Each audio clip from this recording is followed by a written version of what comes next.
Nimewasalamia mjambo. Sisi tumekuja hapa kusindikiza Wanis Mary Baswedi Nyachae. She was a connection in this home to us because we lost our sister earlier on. Tumesema pole sana to our grandchildren Brian and Carol and all Nyachae family and your relatives. We are very thankful for the work you have done to fikisha hii maneno hapa. Maneno kama hii kutendeka kwa sababu tengenezwa na Mungu. Angalie mbele, alafu muone mcheke msingi ya mama yenu na baba yenu. And your grandfather was a great man, so you must or you should build his legacy. Kwa hiyo asante sana kwa kutupatia hii nafasi. Asante. Na asante sana kwa kutupatia hii nafasi. Asante. Na nini? Yeah, asante sana. Asante sana. Hii ni familia ya Sing'ombe. Watu ndogo yamana. Saluti. Tunaenda mbio sana. Sasa kwa wakati huu wa unyenyekevu nataka kuomba ya mzee baba yetu Simeon Nyachae. Familia ya baba yetu Simeon Nyachae, naomba mje mbele. Nyachae, naomba mje mbele.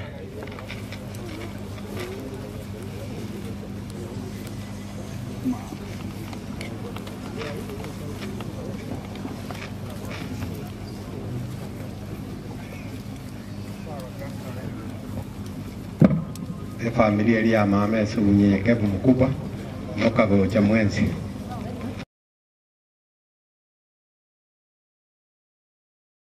Hao wamefika, pengine hawatapata nafasi kwa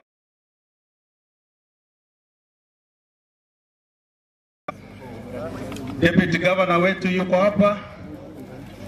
Naona Sami Nyamweya. Sami Nyamweya anajulikana sana wakati alikuwa KFF. Songeni. Karibu sana. Mheshimiwa Nyarangi pia yuko hapa. Tutawapatia nafasi muwasalamia wananchi. Hii ni familia ya mzee Nyachae. Wale utenegora.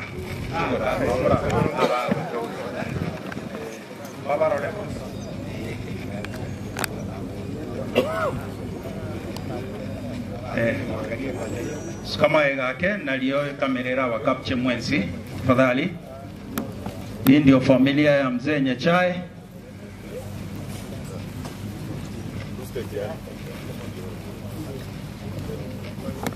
Nafahamishwa pia seneta wetu kutoka Nyamiri ya Sena Council ako kati yetu. Karibu sana seneta. Wakongo Mogeni, mtetezi wa nyonge. Mngesonga hivi karibu na kamera. Joni, songa tu.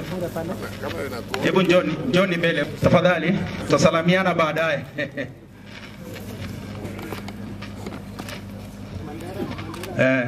Kuna nafasi pale mbele so that hii ndio familia yenye Nyachae. Sijui kama wale wengine, sijui baada ya kamera mnaweza penduka pia muone na wengine, alafu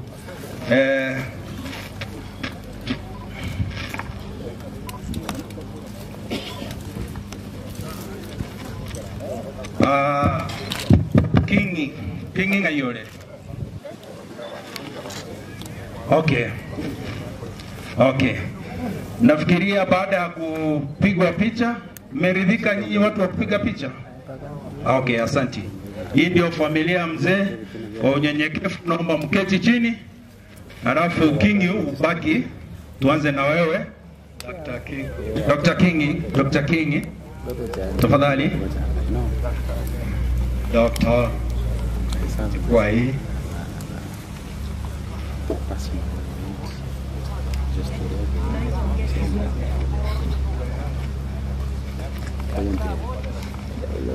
Good morning fellow monarchs. Naomba niongee Kiswahili na Kikisii ni ngumu kwangu kidogo. Nakubalika. Okay. First of all, thank you so much for coming.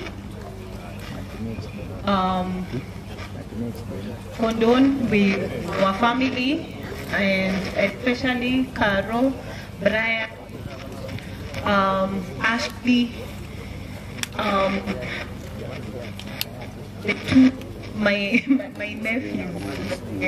You get thank you so much, and Poleni. I'd like to say a few things that I remember about Auntie. The first one, at her picture, Auntie liked her red lipstick. Always. Auntie was smart. Amefunika picha. Sorry. Auntie liked. Auntie would not dress badly, and that is one thing that I will always remember. I don't know how they grew up with Mommy, because I don't think Mommy even knows what lipstick is. I don't know, but Auntie was smart. Another thing I remember about Auntie was Auntie did not like the way me and Carol would eat. She would actually come and tell us, you people, you need to watch yourselves, you need to... Actually, that's one of the last things she told me on WhatsApp. She told me, you people take care of what you're eating, watch out with junk food and all this. That said and done, Auntie was very warm. Alikuwa mkali, but very warm.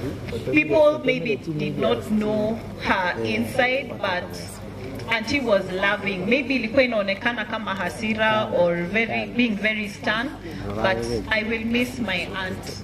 I think that's all I wanted to say. Asante for coming. Asante sana kwa maongezi yako. Mandela yuko wapi? Karibu Mandela, nawe utoe speech yako. Tafadhali.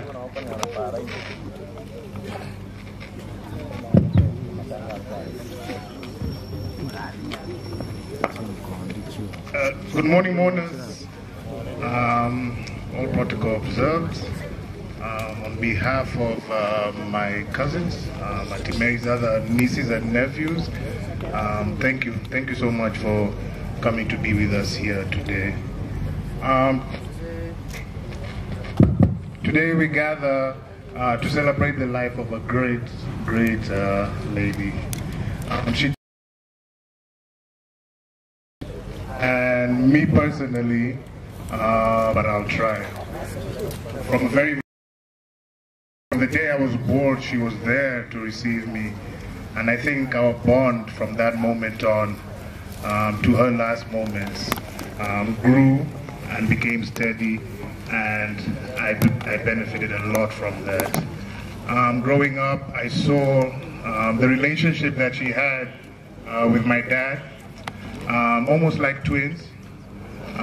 They would share so much laughter, secrets, idioms that only the two of them knew. And I think that bond taught me and my siblings the passion and how being a good sibling and being a genuine and loving sibling should be. A few years ago, unfortunately, my mom passed away. Auntie Mary was there. She was my pillar. She supported us through the whole process, whether it's just constantly calling, checking up on us, making sure that I'm fed. And even when words failed her, her presence was always there. When I think about the final moments, of Auntie Mary's life. I had the privilege of being by her bedside, and I can honestly say, as she took her final breath, she was at peace. And you could tell that her beautiful spirit had left us. Like I said the other day, our family, everyone here, and the world has truly lost someone special. But heaven has gained an angel, and her beloved dad, my grandfather, who passed away a few years ago, they are finally reunited, and it brings me great joy to know that they're together, looking down and blessing us for the rest of our lives. Carol, Brian, Ashley, Jace, take heart. Know that you have a shoulder to lean on in me and with the entire family. We'll be there with you, we'll support you, and we'll be there to guide you the best way we can through this trying process. Poleni sana, and just know that until we meet again on that resurrection day, rest well, Auntie Mary. We will truly miss you. There will always be a void in my life with your love. Your legacy.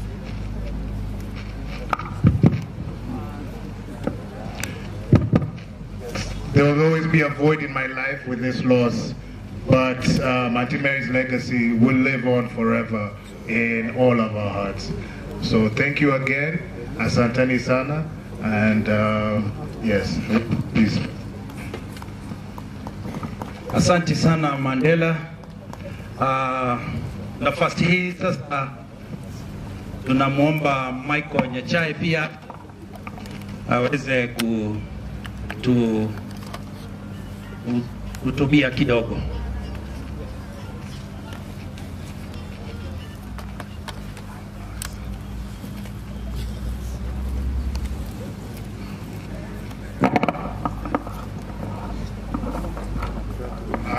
Sorry. Thank you, Mokisangione. Hawaigua, waito. Carol, Brian, Joanna Waino, and all your immediate family from that side. The family of my father, the Honorable Stephen Nyachae, the family of my grandfather, Waka Nyandusi, friends, all those who have come here. I can never reach there. There are very few members of our family who know how to network and who keep friends for life. And that is an attribute I think she got from Dad. Because Dad's friends, they were there from his young days up to now. Before I say anything on my own behalf, I wish to bring the condolences of my mother, Martha Mwango, and who is not able to be here because she ako na mama kidogo, ako sawa, lakini kwa kukuja na kutembea kwa mabonde kama hii itakuwa shida kwake. Kwa hivyo yeye pia ameleta rambirambi yake. Nitasoma umwanone, my precious child, my precious child,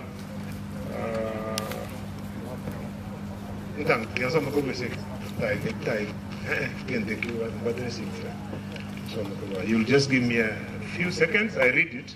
Since it is written, I'll read it, then I'll say a word.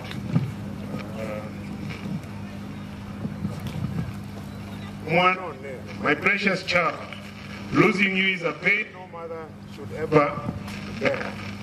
From the moment you came into the world, you filled my life with joy, grace, and pride. I watched you grow into a strong, kind, and remarkable woman who touched many lives. Your love and respect for family warmed my heart every day. Though my heart is broken, I thank God for the years we have shared. You will forever remain my daughter, my pride, and my blessing. Rest well, my child, until we talk again. Now, I'll just give a short tribute. It's kind of random. For my sister, Mary Baswet. Some of us, the older siblings, of course she was much older than some of us, but right from the days when we used to live in Nyeri, we nicknamed her Matam, which is Madam. We also nicknamed her Chietona. Reason being, Mary was remarkable. The way she dressed, the way she did everything. She was neat, clean. Everything just went according to how she wanted.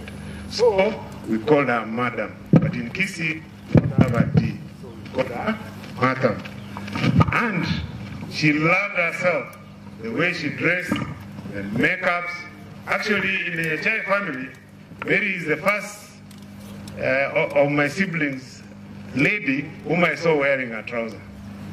Even in those days, they were not allowed. And my dad, in those days, had not accepted them. In fact, I remember one time she was wearing a trouser in Nyeri. Kamambia dadi ndio huyo. So she had to look for a place and change into a dress. Mary Baswet, she was my big sister, and she was a great sister. Mary was the first of the Nyachais to be employed, and she was generous. Speaking for myself, I know others can also speak. The first watch, a citizen, I wore on this hand was from Mary. The first real towel I had, forget about those towels tulikuwa tunanunuliwa ya shule. The first real towel ambaye kila mtu akiona sasa imeandikwa anasimama, it is my sister Mary who bought me. She was kind, and she is one person, you know, for those who know her, she was very caring. But she'll be carrying now, atakusomea, mtagombana. By evening, she's the one who is coming. If there is a dictionary, iandikwe roho safi, after it has explained, it will say, like Mary Baswet in the child. That is who she was. She had class, and Mary was her father's daughter. There is nobody who doesn't like her. All these Nyachais, all the Nyachais, we loved our dad. But I think when it came to somebody who would wear gloves, aende kupigania dadi, wakati ametukanwa ama mtu amemwongea vibaya, Mary was at the forefront. She was at the forefront. I remember as I finished, one day, just around 2013, you know, when Kibaki left. So, at some point, watu wanasema Nyachai atasema namna gani. Then Dad said, mimi na naomba wakisi mwenzangu, tumsaidie Mheshimiwa Uhuru Kenyatta. Ndio atakuwa president. Kulingana na mimi ametosha. Aliposema hivyo, the next morning, I'm finishing. The next morning, nikakutana na Mary, her eyes were red. She looked sleepy. Kama woni ngikia batorai, andelia yese ginare segiara ya. On Facebook. Nkorwa ni abantu bakora mu mwaka enjena batevere. Igotinge dikora. So, all I can say is that my sister Mary, rest in peace till we meet again. And for those who need to know, Mary was born around 500, I was not there of course, around 500 meters from here, down there, where my dad, Mzee Nyachai, and his older brother, James Oirulia, were living together before they moved up there. That is where you are, just around 500 meters from where she was born. So, Mary Omindo, rest in peace.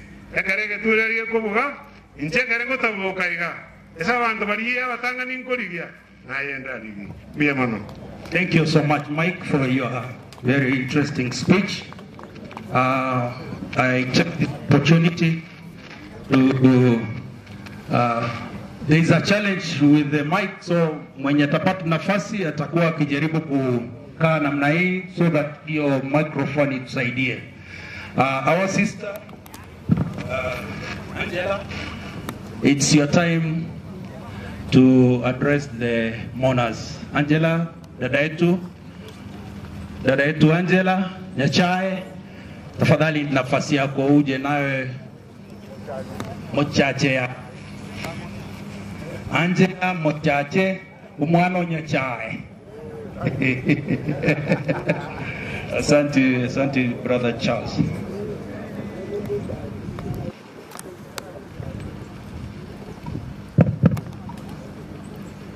Na tunaendelea kuwashukuru wale mmefika. Our DJ Elijah Ubebo yuko na sisi. Honorable Monyenye nimemuona. Onsinyo Ubuaya Makoyo Ito Noara.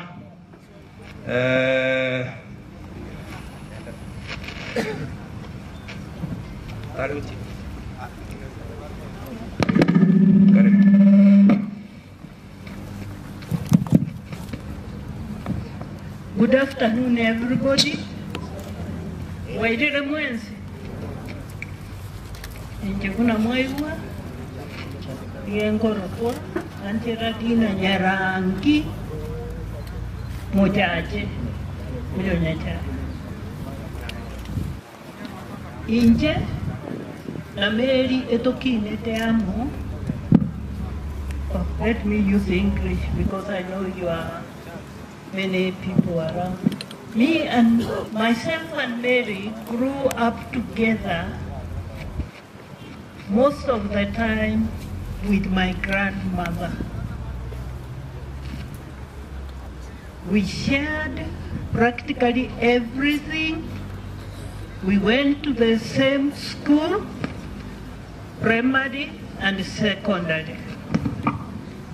We separated when Mary went to college and I went to the university. Now, the death of Mary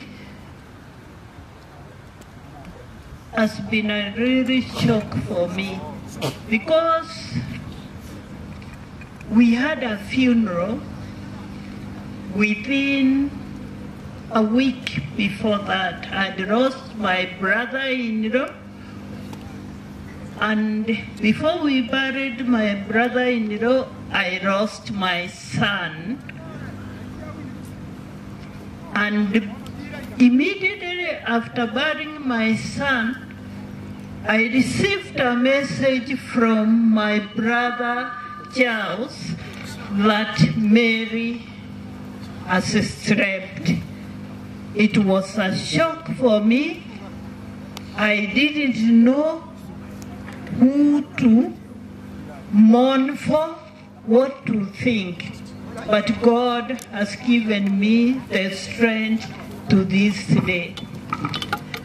Now, when Mary fell sick, she kept it to herself for a long time.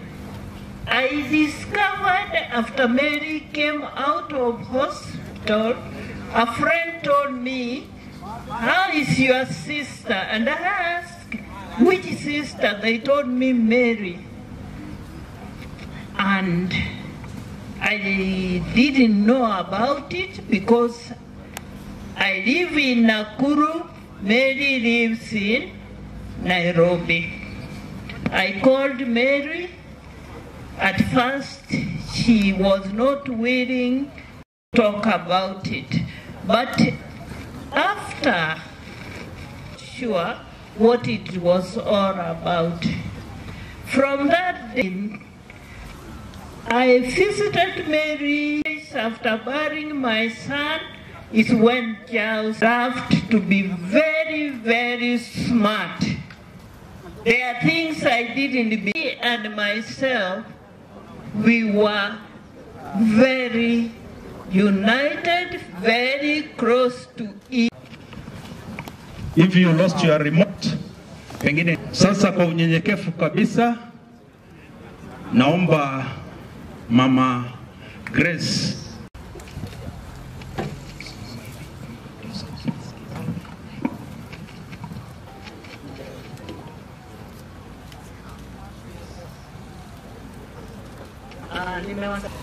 Amujambo. Waidira buya. Ile kazi inatungojea sio rahisi, lakini tunamshukuru Mungu ametufikisha hapa.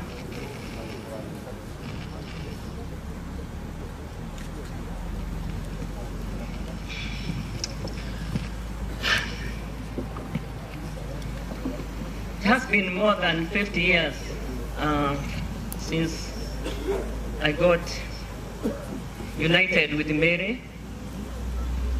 I've seen her grow, and I would say even as young as she was when I got to know her at the age of about 14, she was still a very strong personality.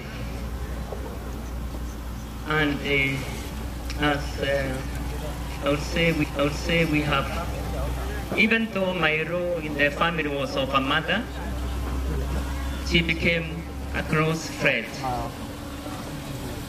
And I would say that there are times when we would be able even to scheme how to approach her father about certain issues. But there are times you had to look at Mary and just calculate how you are going to talk to her. And what I would say about Mary is that what you saw is what you got. I think she had no pretenses, and for that I am grateful. As one of us said earlier, Mary loved her family and protected her family. When you had issues inside, that was another matter, but out there, she would protect the family. And yes, she loved her father and protected him. When I heard the tributes in Nairobi, one of the things that was said was about her generosity. And when I was thinking about her generosity, I remembered an incident back in 2004. Her father, we had traveled overseas for some treatment. And when we arrived back, we were away for like 6 weeks. When we came back, when we arrived in the house, Mary aliniangalia, akatoa the necklace she had, and she told me, sina pesa ya kukupatia zawadi, lakini nataka ufae hii nimekupatia because of the way you have looked after my father. I looked at it and I was a bit reluctant of taking it. And she told me she bought this gift from South Africa, and the only other person I'll see wearing one is her best friend, Christina, who is with us here. And she said she bought only 2, she gave her one, and now she wanted to pass this to me. And for me, that is great generosity, that she could remove something and give me. But I was receiving that as an extension of her love for her father. Mary loved children. And I saw her, I heard Madera say that from the time he was born, the way she received him. And I saw Mary extend that love to many of the children. And I happened to have 2 children who are much, much younger. And because of that love for children, Mary insisted on literally co-parenting with me. And she would insist, although she was working, she would insist, dear, ataosha huyo mtoto. It will take time, so I would tell her, let me feed the baby before you bath him, because it will be an hour, but that baby would be very clean. Carol and Brian, your mom never allowed us to bath you for her because you wanted to do a perfect job, and she did. And I would say here, it is just not backing you, but even bringing you up. I know you say she was tough, but it was tough. It is called, I think it's called tough love. She gave you tough love, and so at your age, I'm sure you have no excuse not to follow up that. In the recent months, during Mary's illness, I thank God because I had a couple of times of interacting with her. And one of the things I just want to appreciate very much is that Mary, every time I saw in hospital as her house was doing, she would tell me, and I confirmed, I was told by Carol the same thing, that she was grateful that God woke her up that morning. And she told me that one of the things she was determined to do this year is to read the Bible from cover to cover.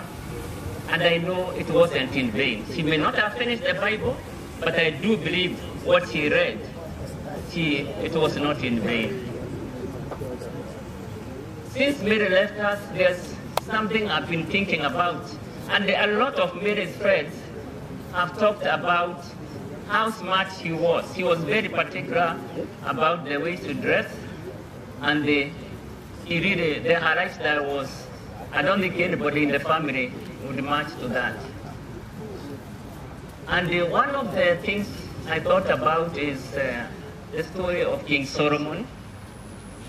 And I thought King Solomon asked God asked him what he would like, and he asked for wisdom. And God told him, because he asked for wisdom, I'll give you wisdom, and I'll give you wealth, and I'll give you all the other things. But you know, and we are told King Solomon was the most wise king, and he was very wealthy. I don't know about the many wives, whether that was part of the wealth, but at least we remember, you know. But then, as I read one of his books, I don't know how to even to say it, then at the head of it, he says, all things are vanity. The greatest thing is that we know this is not the end of Mary. But the choice we can make is this afternoon, when the time comes.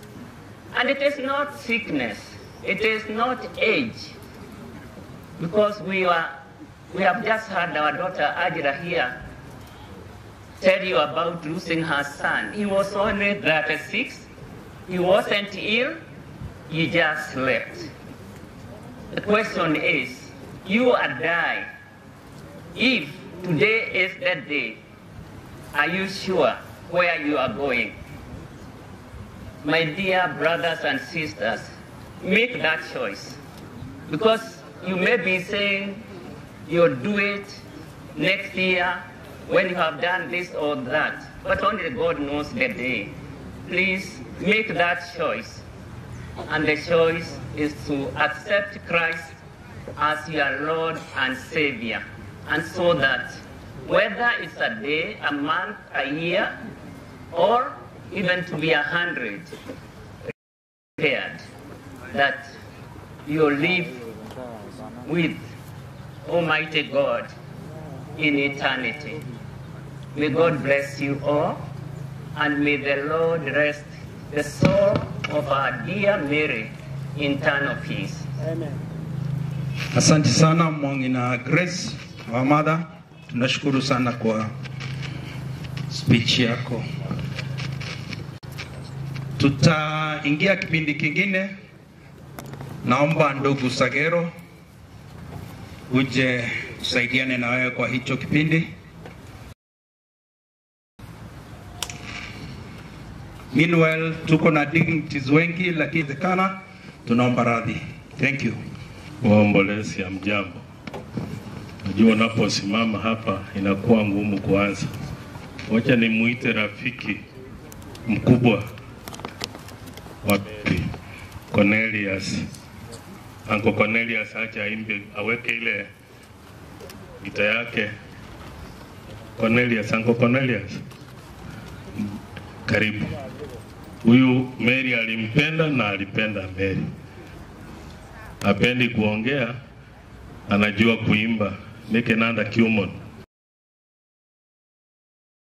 Weka ngambi yale akaiboru Kenya, kenanda kiumon unge karibu wangu. Mungu wa somo area. Timanya dusono to kori.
Toto no mano yo jeninga radio monena ngiro kiana moterera kuya mono tata.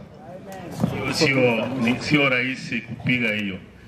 Kwa marafiki na makasin nataka ili aje aongee kwa niaba ya marafiki. Anapoendelea kuja nitamuuliza maybe in the next government atapata PS. Dr. Sika amba like maybe I was using English. On behalf of the Sagini, she was my cousin. We tell you exactly what she thought. She was very frank, she was open. She had a very... The one time I remember, every year we used to go to Safari Rally, and we could never leave Mary. And Safari Rally looked for Mary, and we used to have a very good time together. And recently, I moved to Naivasha, and Mary, anytime she for the conferences, she'll come and stay with us. It was really nice having her.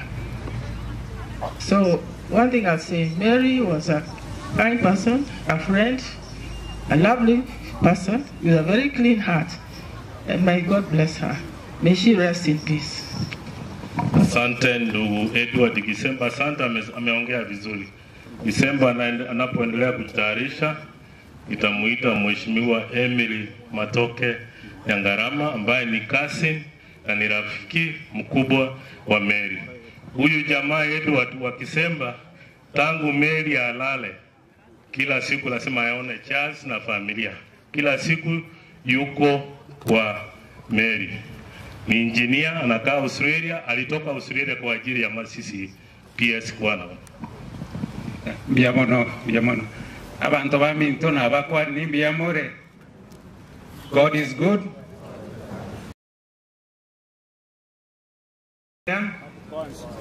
Ama tukonsi. Biamono. Na tene na gai aba mama no bare gai mama Ann na mama Jane ne chindi bucha ne chonsi.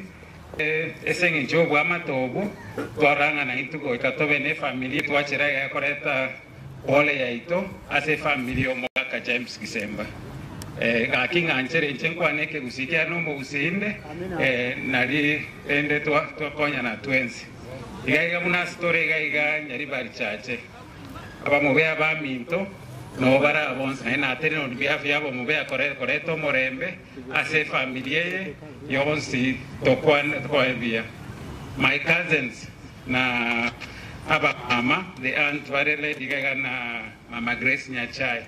The only hope I can give to the family It's actually in the Bible, the book of Isaiah, Isaiah chapter 40 and verse 31. Ebukwego tebese kitabu kia Isaiah 40:31 nga ekerotore andogune, those who wait on the Lord will have their souls renewed. They will fly like wings and then back korosa. Saying in justice nemeria sirire. Ekitabu ekyo tikakebao hopueri ingakana idento.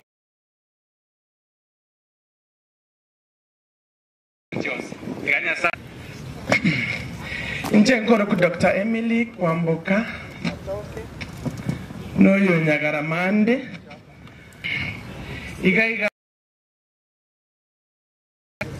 Mary ne cousin yane Aunt Marita Mwango noyo mwaba mama. To my cousins, my aunties and the whole of Nyachai family, poleni sana. To my niece and nephew, to Mary, pole sana. Gawa ishimiwa wara isaransa.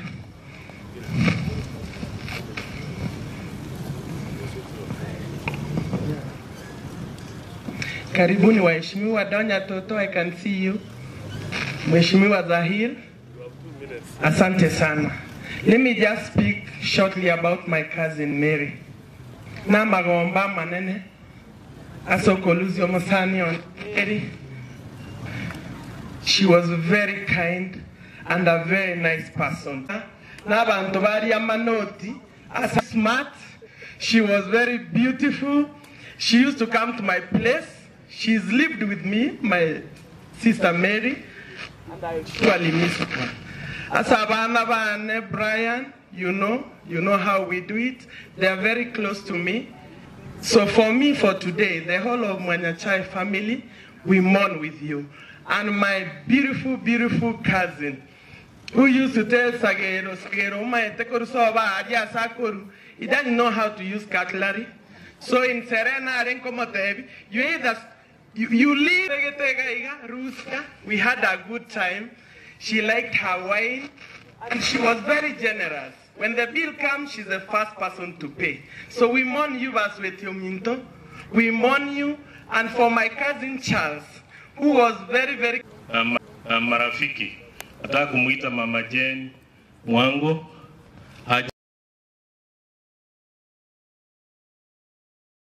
On behalf of sister-in-laws na rafiki.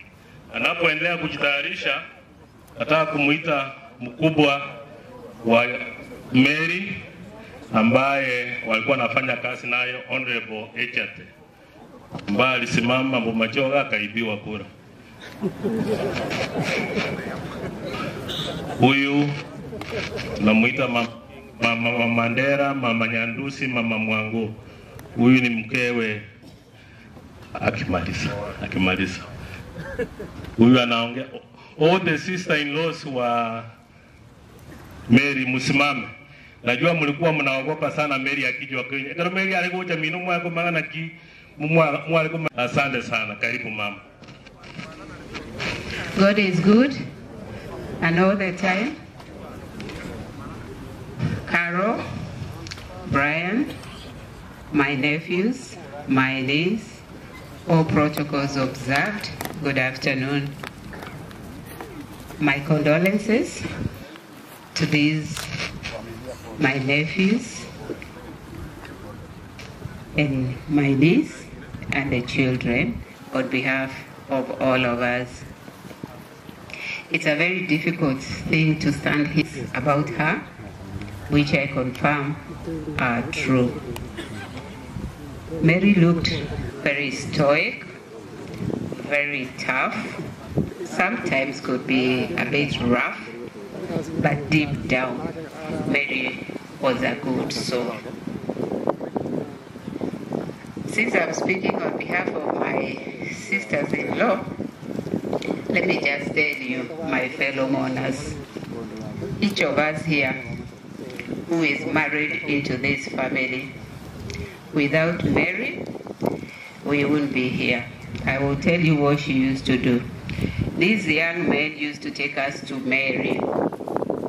You enter her door, she'll look at you from your shoes to your hair. And she asks you, what's your name? You answer. Once you answer her, she will either say yes or no.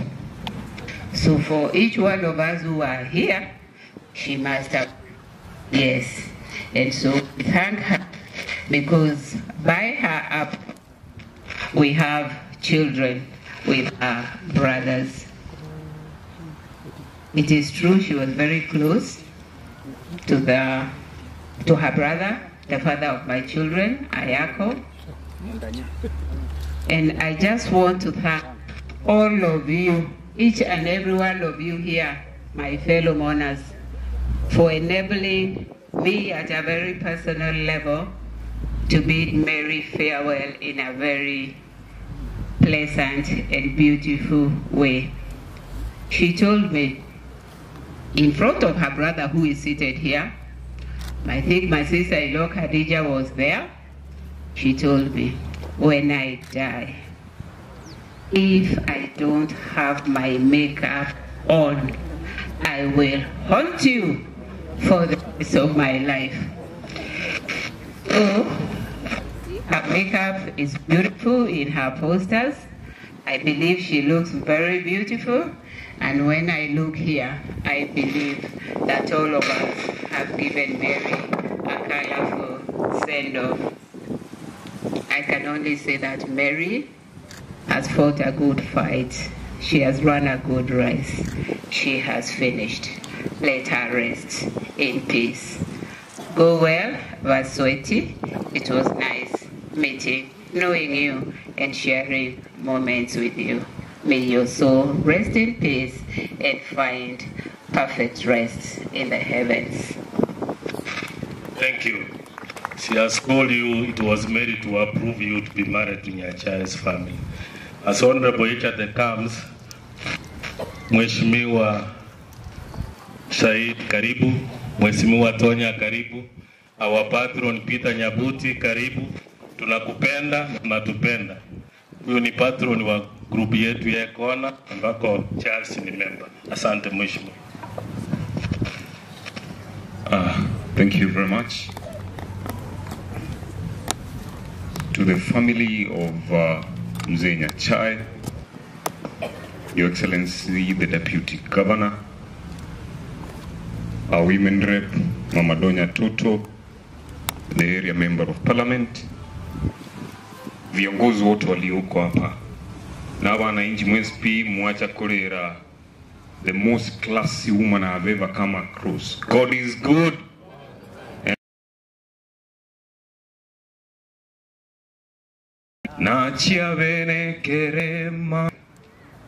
I currently serve as the chairperson of Commodities Fund. Yeah, Mary used to speak about Carol.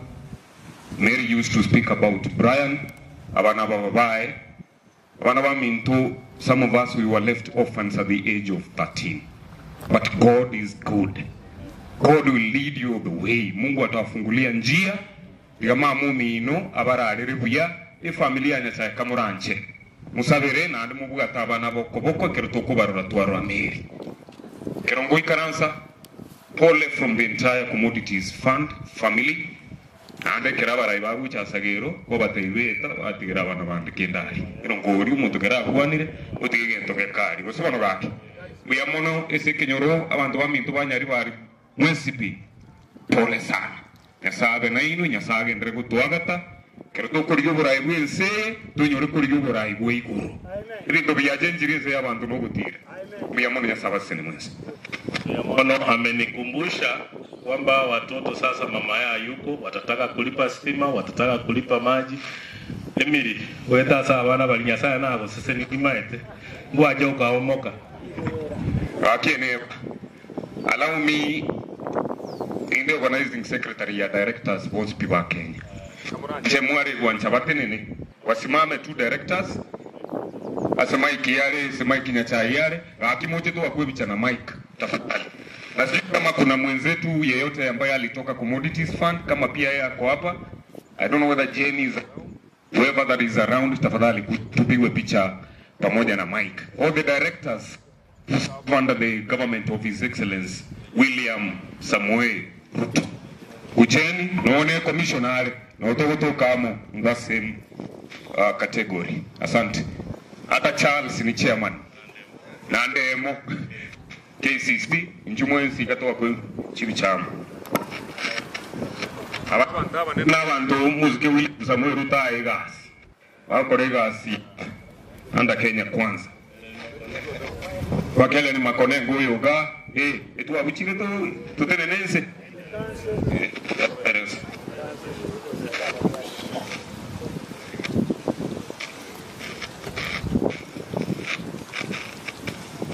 Na wakinde familia na sasa biashara vya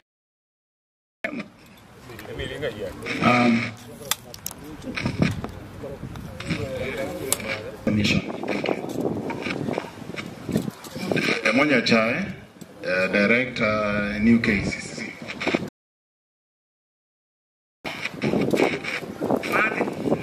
Helen Makone, Director, Lake Basin Development Authority.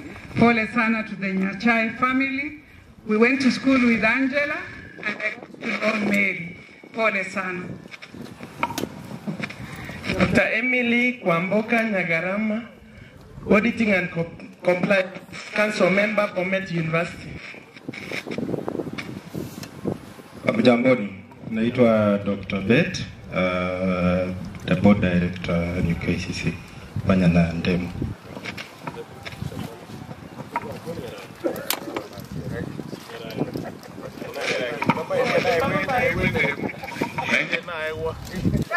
Nigeria Wegento, you are the Director, Think and Take It Go Institute. Savere Mono. Asante. Right. Charles. Thank you. Nyauncho, Director Ketrago. God bless you. My name is Charles Chai. In the capacity for which I have come here, I chair the Council of the Kenya School of Government. I saw one of my colleagues, Professor Tarus. Professor. There we go.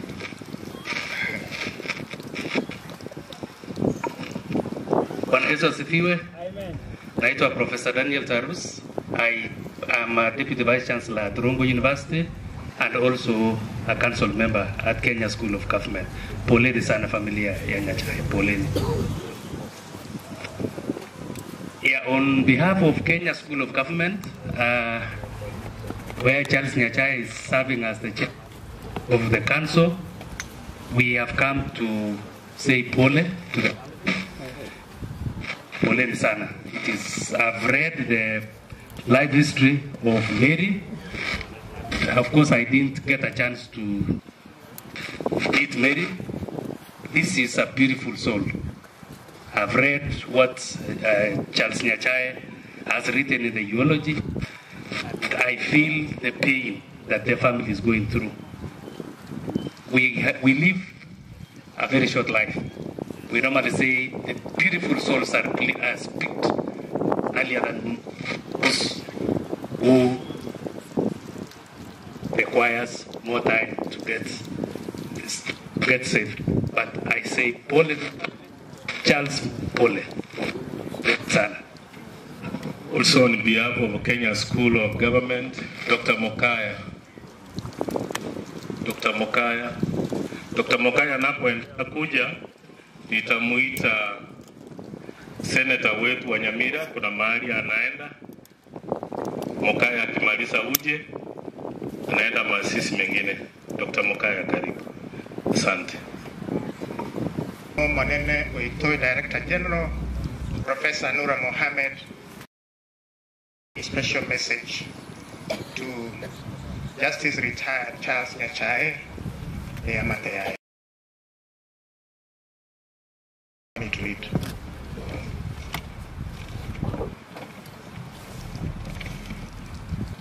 Dear Justice Retired Charles Nyachai and family, the Kenya School of Government community was saddened by news of the passing on of your sister, Mary Baswet Nyachai.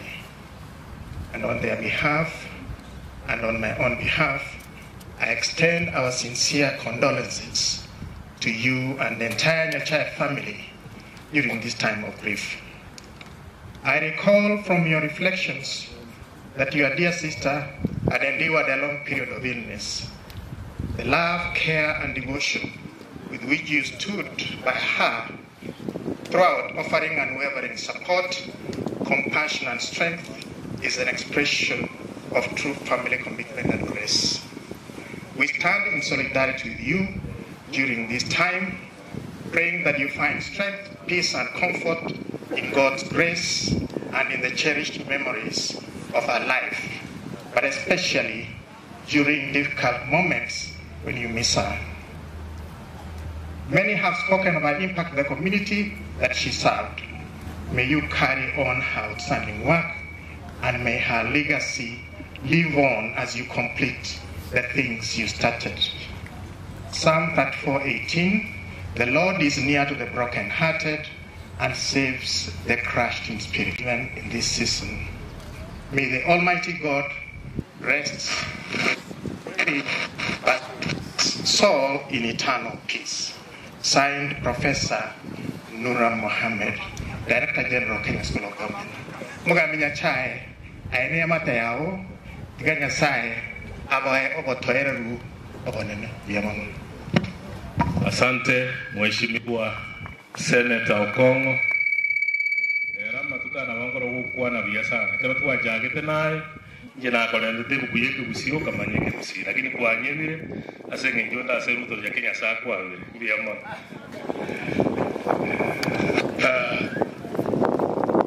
Banto Wanyasai, na madrasa wa kumtra kwa ni mbiamole. Saruti yoga ya mbiamole. Asante sana. Vile mmeambiwa, mimi ndio Okongo Mugeni, seneta wa Nyamira. Nimekuja hapa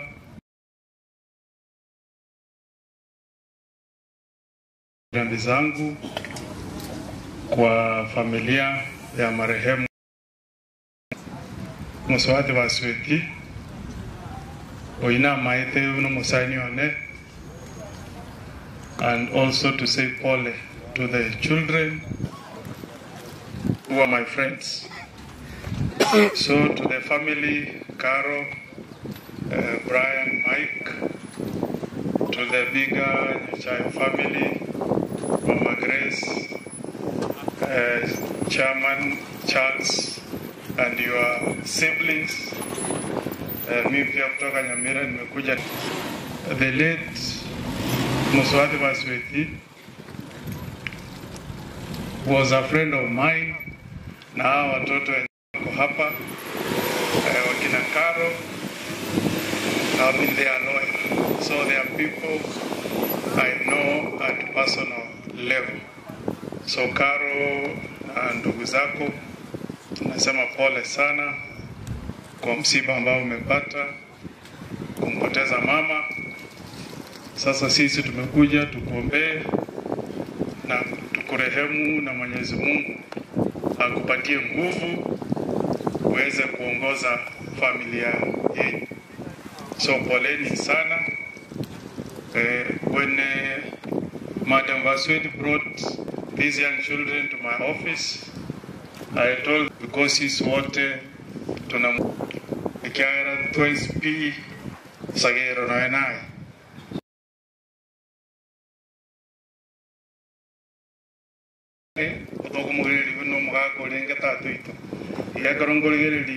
Ken, Charles, I look at them as my brothers. I used to look at the late Mary as a brother. So tumekuja hapa kuwa pamoja na familia ya Nyachai kwa ile kurubogera ata noro chenjero mugaka raira ririru nayo tako igore nyombe yo mugaka toche tolero mugaka Nyachai buya ntwa morerete buya nikero woni njira bantu akana ko enda uchibogere nindu twalire ngambuya kero mwatwalire umuntu musigete mwamolera buya asego Charles, Mama Grace, kama jamii ya Omogusi tunataka tulilie mzee wetu Nyachae vizuri vile tumeona ndugu zetu kutoka Luo Nyanza wamelia. Ile siku Charles tulikuja tukaweka mzee, tukamweka nyumba yake, tukapotea. Tunataka turudi, tuje tutoe heshima kwa huyo mzee. Unajua wakati Nyachae alituweka pamoja 40 people, alafu after 205 akaingia kwa serikali. Sisi watu wa Nyamira, that is the first time tulikuwa na kijana yetu Mayango mzee Ugocha, alikuwa na waziri mbili, alikuwa minister energy na minister planning. Alikuwa anatuambia Nyamira, mimi I plan alafu naleta electricity. So ile umoja yenye mzee alituonyesha, tunataka turudi kwa heshima. Charles, utufungulie sisi kama viongozi na wazee wa jamii ya Omogusi, tukuje tuseme pole ya kutosha kwa ule mzee wa heshima. Umekubali Charles ama namna gani? Haya ndoguru andura wandawa. Ndura wandawa. Tunakuja tu kusema pole. Lakini esa njogwa bwana. Ngosa bande una omoikoli bo mwaganya cha to bege tamu. Ngosa bande nganaende nkwani woni sege usi. Ngosa bande nga uno mo usi. Ongo sabongo moikoyo naendo joto kune. Uno mogaka uburo ginga tebete leadership yego chaimo kabuna baba yana ende moikoli yoto kune toiche tawayama. Charles, why should we fight? The politics is not about fighting. Politics, you are a lawyer, a very senior lawyer. Umekuwa mkubwa wa ICJ. We know that in politics we can never all belong to one side. Multi-party inasema Zahiri Jianda mjumbe wangu nimemuona, Mama County nimemuona, hao wanakuwa kwa hiyo pande nyingine. Na mimi kama senator wa Nyamira Okongo Mogeni, katiba yangu inaruhusu nikuwe kwa Fred Okengo Matiang'i. Si democracy namna hiyo? So wale wanagonga 1-2 term na mimi nasema ni 1 term. Hiyo namna hiyo. Hiyo ndio democracy. Na niko na sababu zangu. Kama sasa sheria imepitishwa kutoka National Assembly inasema kwamba ile yenye tangu tupate uhuru katika ile anapata mshahara kwa serikali afunge mdomo kwa sababu kazi itapotea. Hiyo ndio siasa sasa tunataka, bila hapo muungwana namna hii na mimi nakuwa muungwana. Kwa hivyo nawashukuru sana kwa kunipa nafasi kuja kusema pole. Mungu awabariki. Mama Mary, ukienda usalimie mzee Nyachae, usalimie mzee Ugocha, hata mzee wangu Mwagawekara msalimie. Mwenyezi Mungu awabariki na asanteni kwa kunipa nafasi. Nitatembea na basha yangu pale nipatie mama Karo. Niliongea na Dr. Fred Matiang'i Nairobi, akatoa pole yake. Nafikiri ni ukweli, alikuwa huko. Leo angeweza kufika hapa kwa sababu alikuwa na shughuli zingine, lakini aliniambia ako na familia. Asante kwa kunisikiza na Mungu awabariki. Na wero myari nyondani watemi mheshimiwa abasolisi ya General Honorable Shadrack Mose amenipigia simu. Alikuwa na sisi Nairobi, alitupa 100,000. Sasa sijui seneta atatoa ngapi kwa sababu ile upande wetu Shadrack alitupa, na amesema atatutumia 20,000 kwa Brian na Karo waende kulipa stima. Wakati huu kwa njia ya kipekee nataka kumuita Pauline Kabuga aje aseme pole kwa maana hapa ya rafiki wa Mary. Najua kuna marafiki wengi hapo wa Mary, kina Songo Nyakweva, Keva, Nyakundi, hawa watu kionyesha Mary, baadaye wakakuwa marafiki wakubwa wa Mary. Karibu mama. Uyu no mwana Nyarangi ukabeira umudisi ulengo musali Nyarangi ulengo musali mu mwaka tata Nyachae. Huyu amekaa na sisi tangu Mary alipolala. Karibu mama.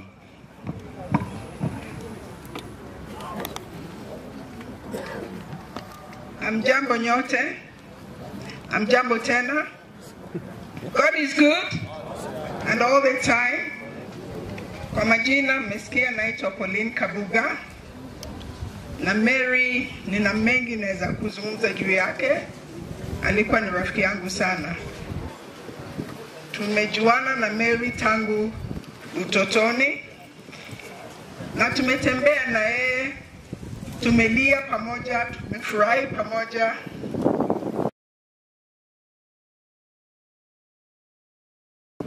Mengi yamesemwa na mnaweza kusoma kwenye, and I think you know that. I stand with you, will always stand with you, so please do not hesitate to reach out. Kwa familia Nyachai, asanteni sana. Sisi na familia Nyachai tunaishi pamoja huko Matutu, and that's how I have known Mary. So Mary, my dear sister, rest in peace. We loved you, but God loved you more. May your soul rest in eternal peace. Asanteni sana. Simama hapa ninapomuita Elizabeth Kimkung tupige picha kwa sababu Mary alikuwa anapenda white and green. Alikuwa anapenda hiyo kara. Elizabeth Kimkung, nafikiri if you are in green, come quickly.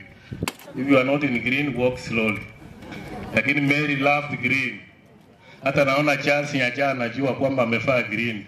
That's a color Mary loved. And that's hata nimeona mama wetu Grace ako na green.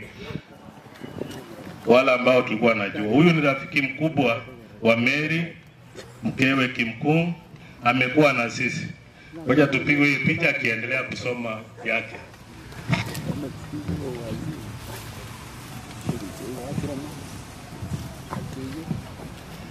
To the Nyachai family, my heartfelt condolences. Caroline Bryan, Poleni Sana, together we will walk this journey. I decided to write a poem for Mary. Until we meet again, a light from my life has gone.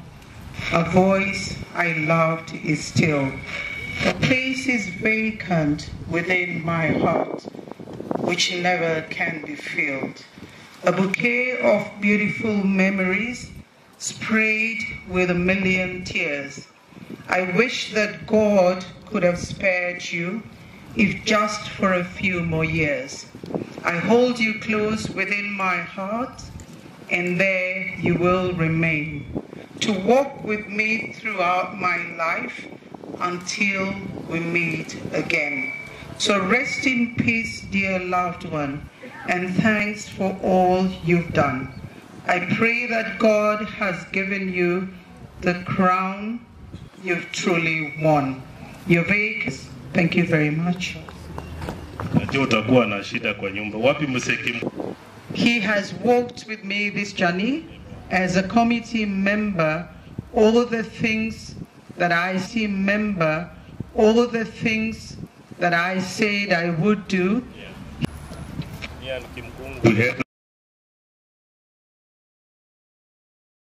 Sana na mzee Gideon Moi wametupa support kubwa.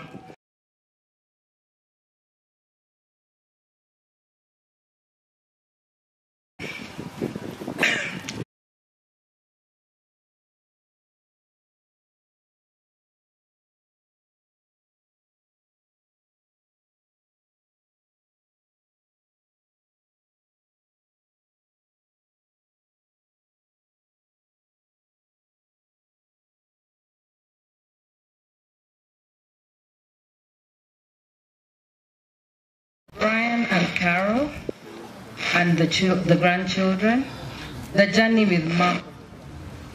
She was a sister to me. For me, I met Mary through my parents' home. I was 10 years or younger when Mary used to come home and stay with us. There's not much to say. I think the milestone of my life and my bless you all.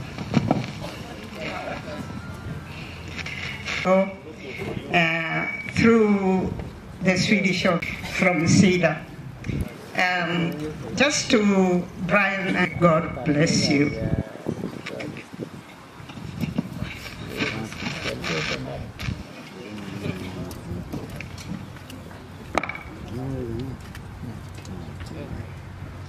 God is good. Bangba kwanini muna media room arengo mwanu muya obotoere ruwaye obwanchani ruwaye lakini ntagetogote banga Mary engakiye igarwara igona taranere inkababuna ngina nkamoira buno mwana one nyibolete okobo bwanchani bolitwale no more family. I just want to say in English what I've said in the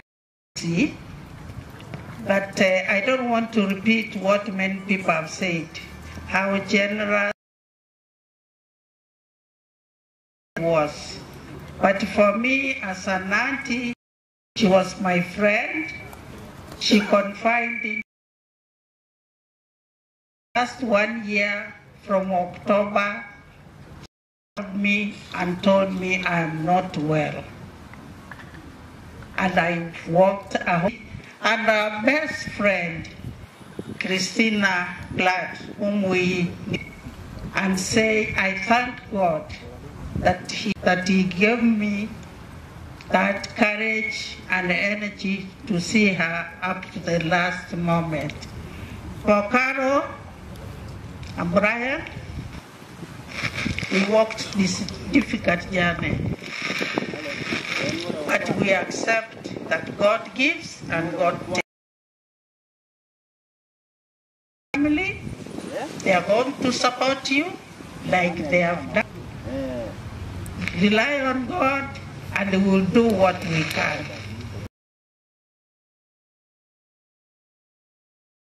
And for my family, my children, who are also Christina, we still have work. Children, we continue to support the children. Thank you.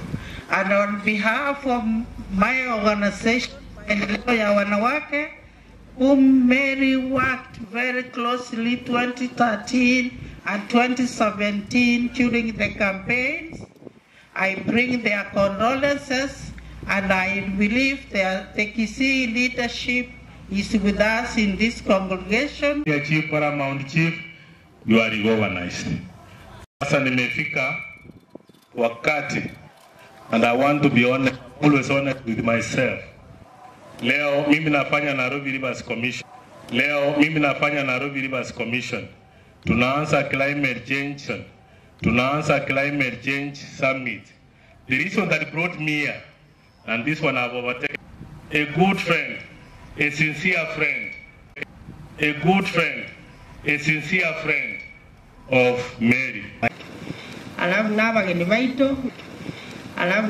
baito baisimiwa biamono karibu esenyo sasa progrese ni ambareta nempondi ni ukemwa area assistant chief nyo sasa progrese karibu na mkienda mwende sarani karibu asama sabia kanene oyo mi motibu bunde mbeti bali waga abakorra we ne mbeti bali waga abakorra we oyo mi ntonyumba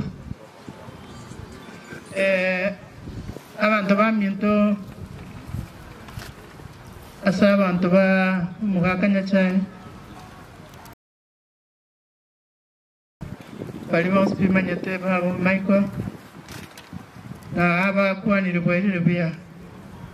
I'm sorry to say I'm very, very dismayed because Mary was my great friend. We worked together with Christian Pratt and Mary Mayeka for a long time, 2013 and 2017. I've been an ACC in Kisii Town for the last 7 years. I'm glad that I'm very happy today to see my friend Christine even if we have lost our friend. I don't want to say more. I want to bring my condolences close to my family and the children, and to the Mary family, the children of Mary. May God bless you, and may He give you all the peace that you require in the life to come. And my friend Mary, rest in peace until we meet again. In Jesus' name. Thank you, Madam. Mbiamono Chief Otoa chira iga singing jo korata pole itene mono a singing jo family yo mwaka nija a sogo siria mwana Mary umae tebuno muswati ekerale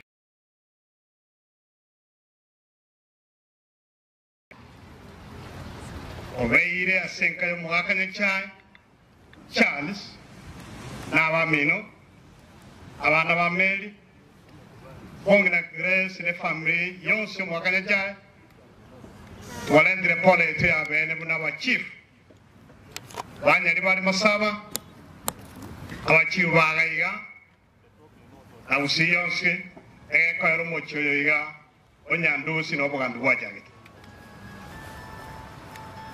Tuwata Maskane Manana se family abaga kabaito mno mwaka keana samachi bali abakoro na bachi bali ba artsaire otsigete nkeyiga Charles abamino entura bachi uma etega sia cha korre to muksi e chane ro vege to muksi asemba bya bakenya tuma etenga no nyano mwaka kenyata na cheto chifuga igaba chi waito bens Umara kwa chakita kurua, tunashukuru na tuko pamoja yenye saa konyo familia iga na wame kwa jumla.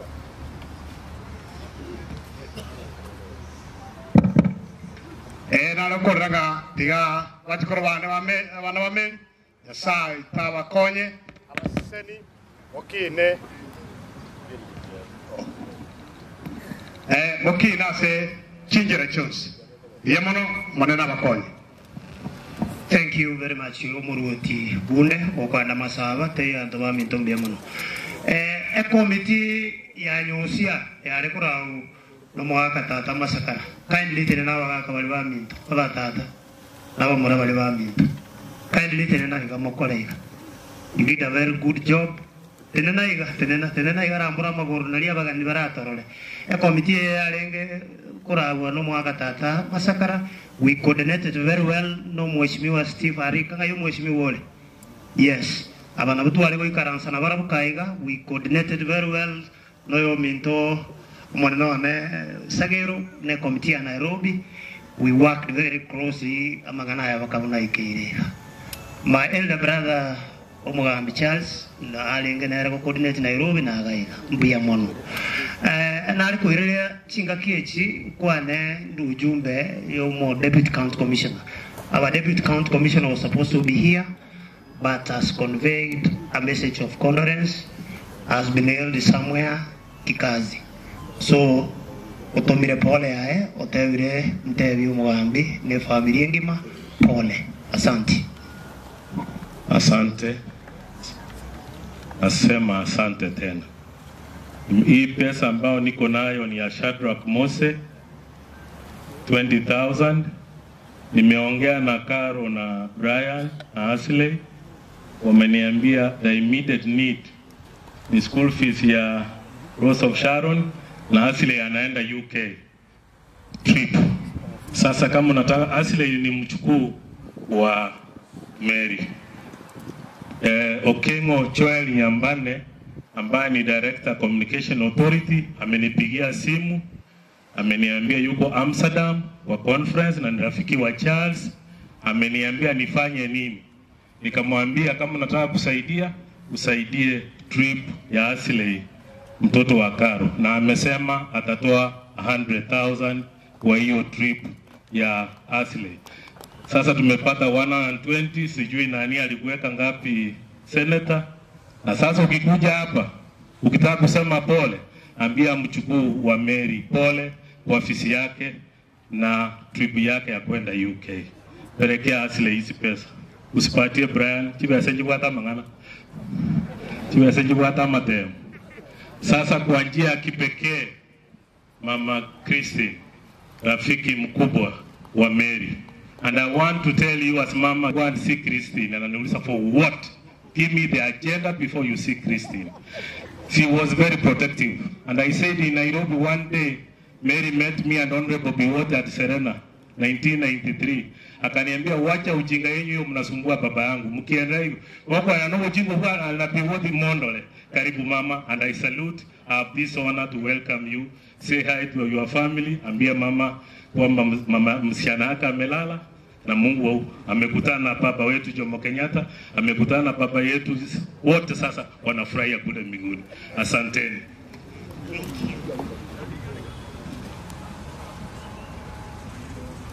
Mungu ni mwema. Mungu ni mwema. Ana kila wakati. And we thank God for every situation that and every challenge that we face. Nimesimama hapa leo kuleta kwanza rambi kutoka kwa former President Uhuru Muigai Kenyatta na mama yetu wa taifa Mama Gina Kenyatta. Wamenituma hapa kwa sababu Nyachai ni kitu moja. Na pia watoto wa mzee Kenyatta pamoja na watoto wote, familia yote ya mzee Nyachai ni familia moja. Mzee Nyachai alikuwa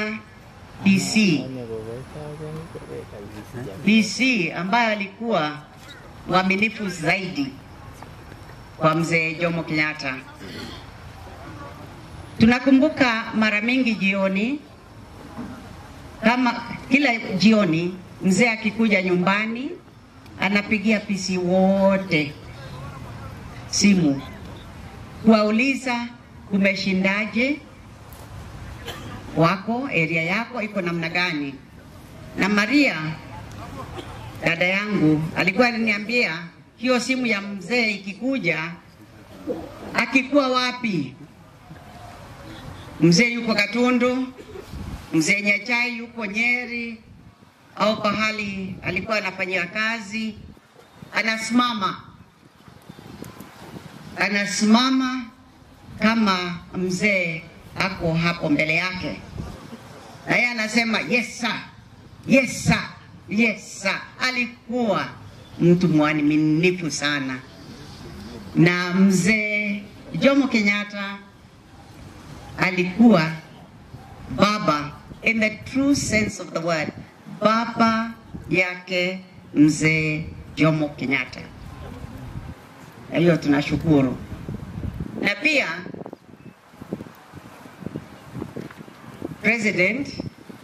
former President Uhuru Kenyatta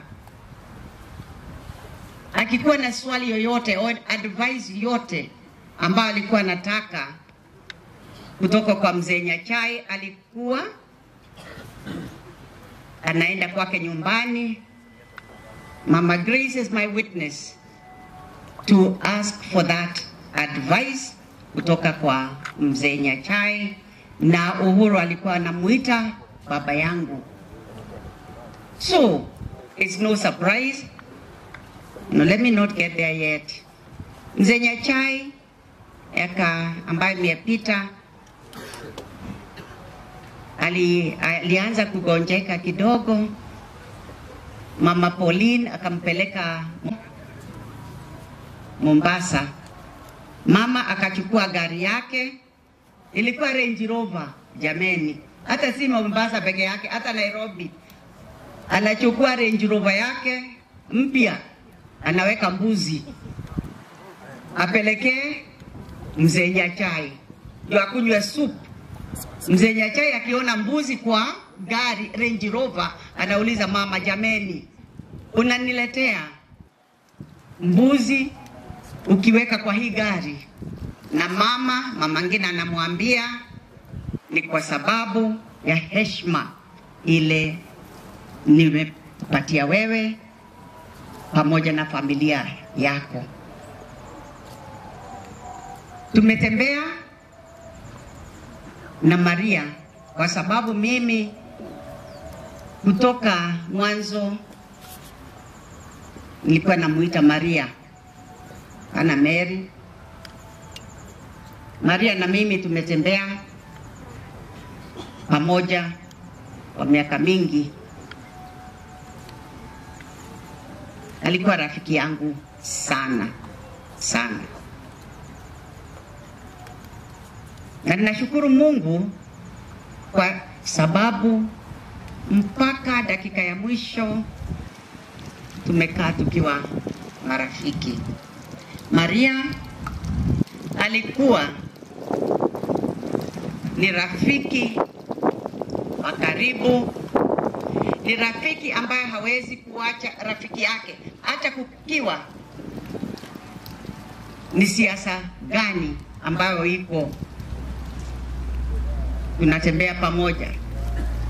Hawezi kukuacha ati kwa sababu wewe unafuata siasa hii, yule mwingine siasa hii. Hapana, ukiwa rafiki ya Maria, we ni rafiki ya kweli.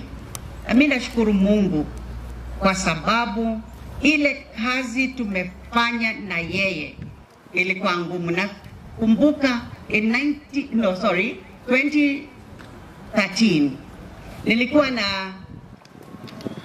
nilikuwa kwa mazishi ya rafiki mwingine wangu uko pande ya Ongata Rongai.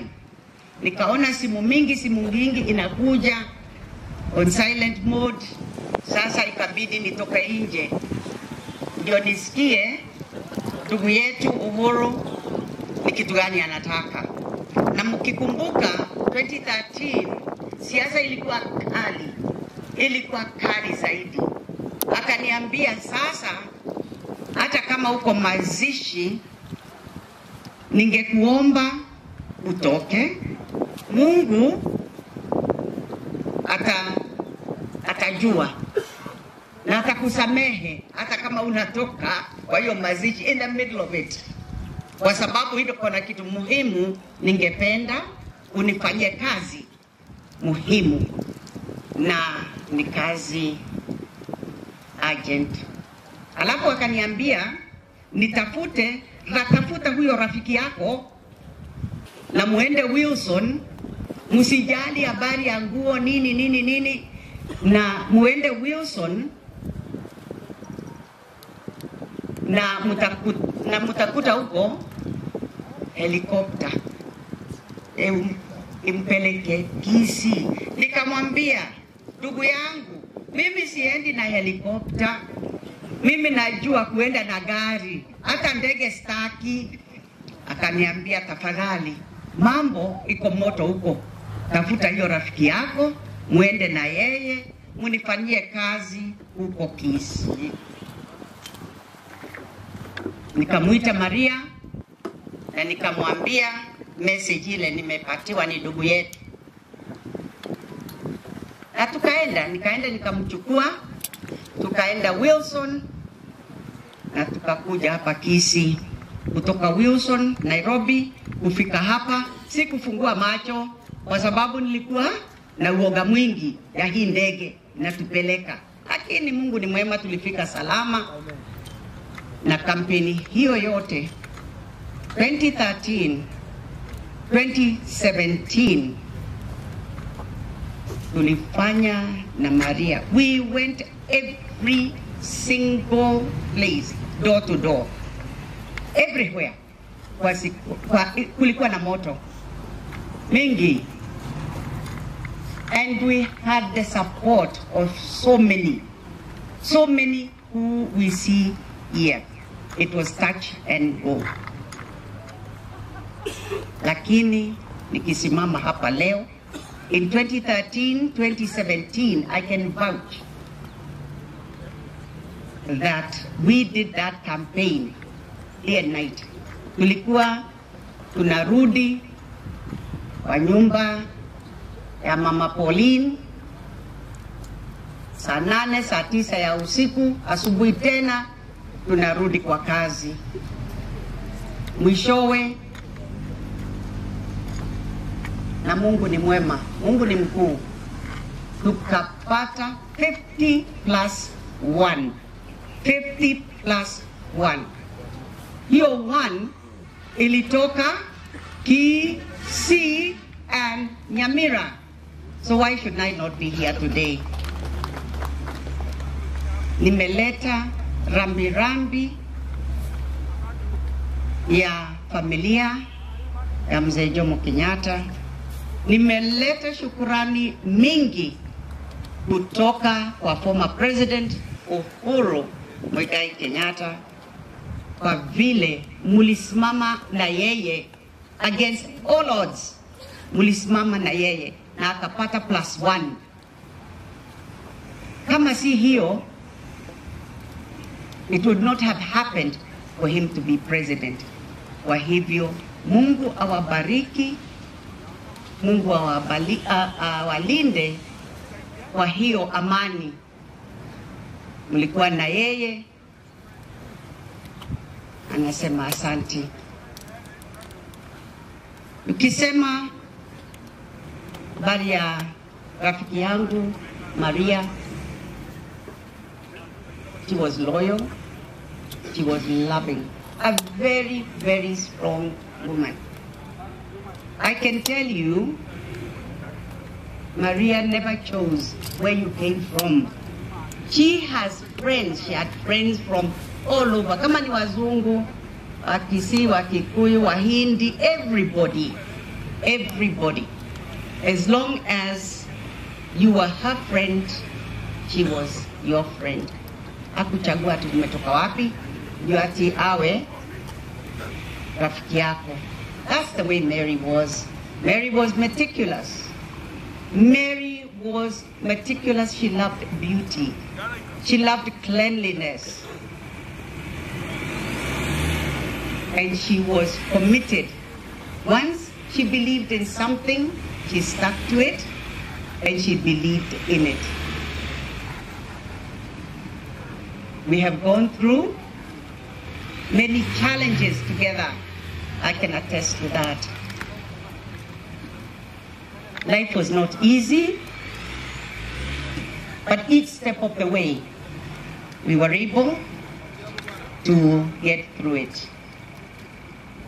Brian and Carol, pamoja na watoto wangu, tumewalea pamoja. Many times, especially Brian, lived with us when times were tough. Pamoja na mama yake. But Maria had such dignity that unless you were a very, very close friend, you would never know the challenges that she was facing. She was proud, but pride in a very, very dignified and good way. That's how Maria, that is how I will remember her. And for me, I am fortunate to say and to have called her my friend. Let me just take this opportunity because life was, as I said, challenging. When it came to the time that Maria became sick, it was something that we did not take. Come on, serious, surely. We didn't. I'm not feeling too well. Until now, she actually went to the hospital. And then things turned for the worse. About a week or maybe 10 days before she passed, we were there with Mama Pauline in the ward. Tulikuwa tunaongea, tunacheka pamoja. Mama Pauline alikuwa amemletea some health drink.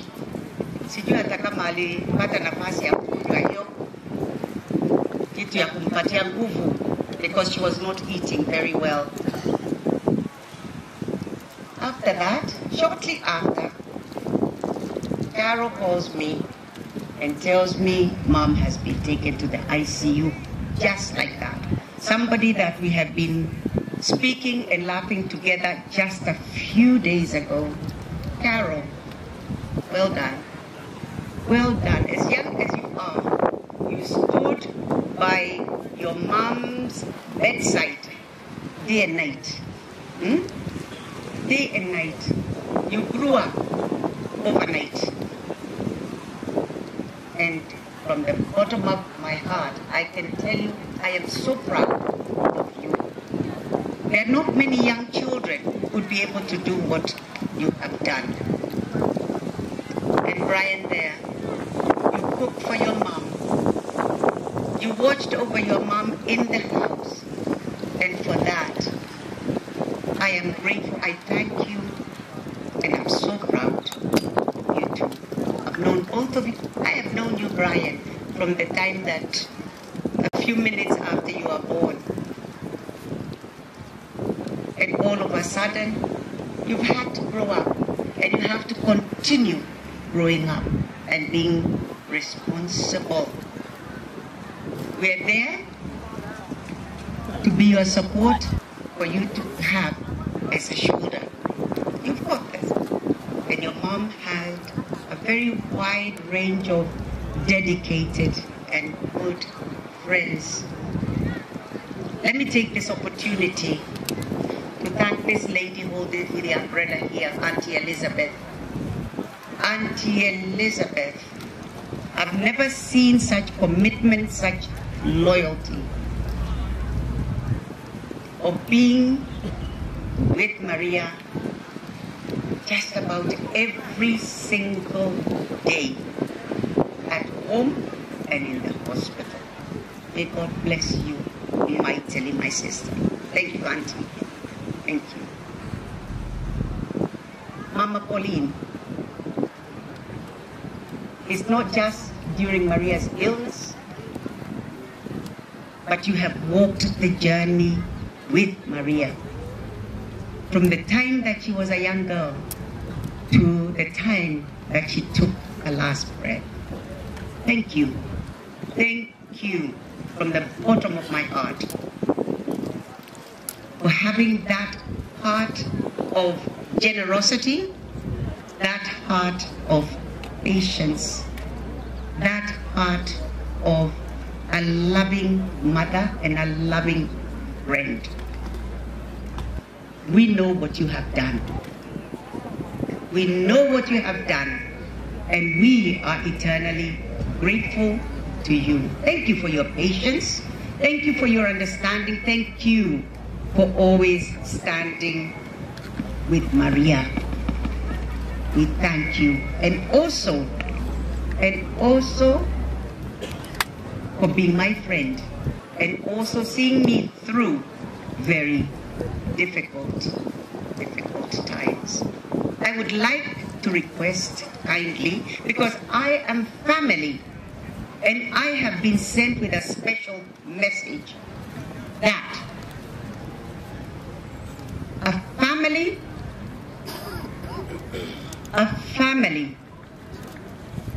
who live together, who understand one another, they stay together and they become stronger each time. Thank you for giving me this opportunity to come here and to just give my deepest condolences, because surely I will miss Maria deeply. I'll miss the good times that we've had together. We have laughed together, we have cried together many, many times. Brian and Carol, once again, stay together. Look after your children, Carol. And as I said, you've got people who will always stand by you. May God bless you. May God strengthen, because God uses situations such as this to bring understanding, to bring families closer together. And it is my prayer that that will be the case. May God bless you and keep you. May God bless you, Maria. May the angels come to meet you. May God put you next to your father, because you did love your father deeply, and all the others who have gone before us. May you rest in peace in the loving hands of our Lord and Savior, Jesus Christ. Amen. Asante. Huyu alikuwa ni rafiki mkubwa wa Mary. Mary amelala, amewacha Kristi. Mary amepumzika. Kristi is wondering atakuwa na nani. Napo kumuita mwenzangu Nyarangi aendelee na program, naita msanii muje kwa nyimbo, alafu Nyarangi aendelee na program. Na pahali nimekosa munisamee. Pahali nimekosa munisamee. Msanii sasa ananiambia hapo ndio nimekosa. Kuita asante. Alafu George Morara Pastor, Joas Mangi naona tutaambia Mama Marita kwamba mlikuwa hapa. Mapasta wote tutawaambia hivyo. Asante na Mungu awabariki. Yetekengiale kama Yesu. Pero kolega sina Charles weko umaina kiokora. Ariga moire kulikule msabere tukana sina Charles sante ngana gosa. Monsabere kana kirasi Charles. Bia mono Mauricia. Msanii Jubango hotel disa chamnyo kiregera turanga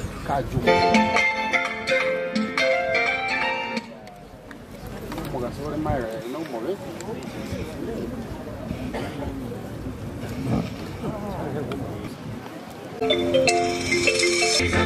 hazichunguziki tena haufananishi ewe Mungu baba atungepitia haya kufanya kama utaka kila tunachohitaji wewe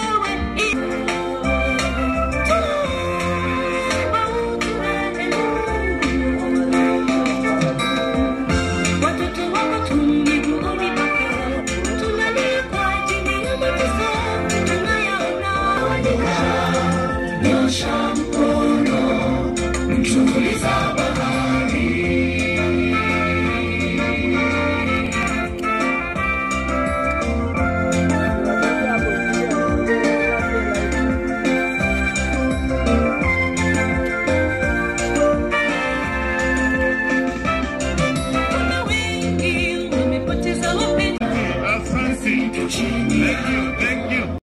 Thank you very much.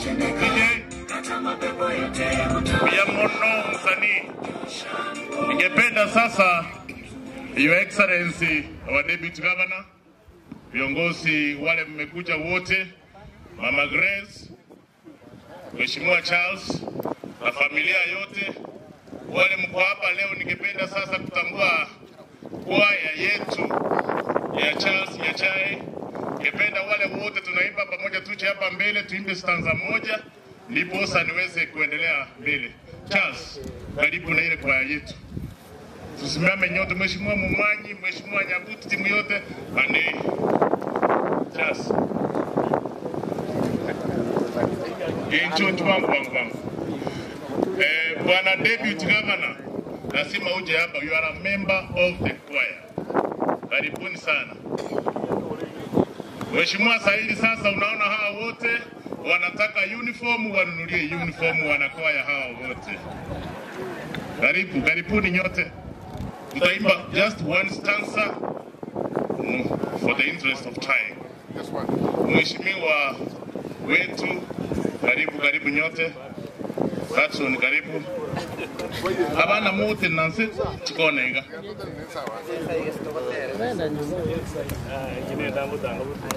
Ande muganya mbaye nyingi.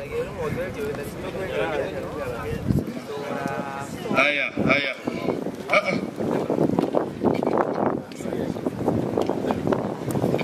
atera tistanse na tokole emere moya nyasaye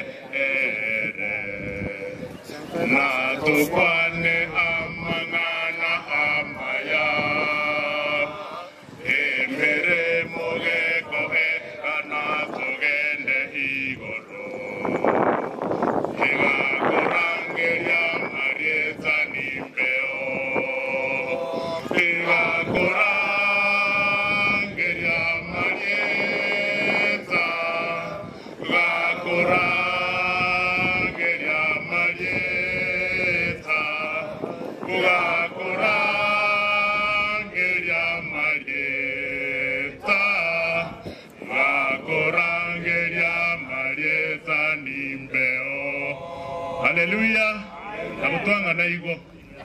Sasa ningependa nimuite tukiwa hapa chairman wetu wa Econa Welfare, ndugu yetu Peter Nyabuti, aseme jambo moja tafadhali. Bwana Yesu asifiwe. Kwa niaba ya Econa Welfare Group ambayo ni timu ya watu zaidi ya 120 ambao tuko based in Nairobi, ambayo Mheshimiwa Sagero ni very prominent member, mzee wetu Charles Nyachae na waheshimiwa wote, karibu wote wa Kisii. Ninaleta kwa niaba yao, kwa niaba ya familia zao na sisi wote rambirambi kwa familia ya mzee Nyachae.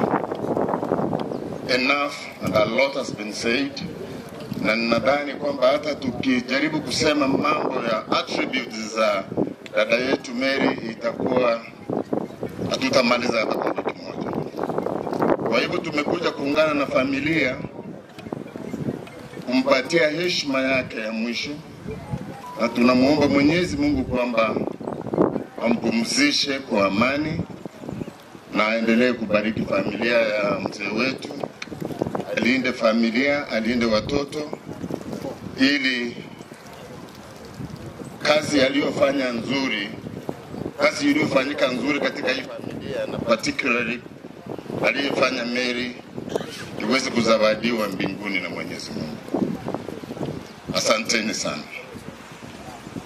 Thank you very much. Huyu ni patroni wetu wa Econa Welfare ambaye Charles Nyachae is a member. Ningependa kumuita Mheshimiwa Rochas Muturi ambaye ni mwanabiashara mkuu hapa Kisii, mwenye hiyo ile supermarket inaitwa Guardmart. Hizi magari zinaitwa Guardian. Alisimama kiti cha punga cha West Mugrango akaibiwa. Asante sana Mr. Chairman, familia ya mzee wetu Nyachae, wageni ambao wamekuja kuombeleza na familia yetu mzee Nyachae.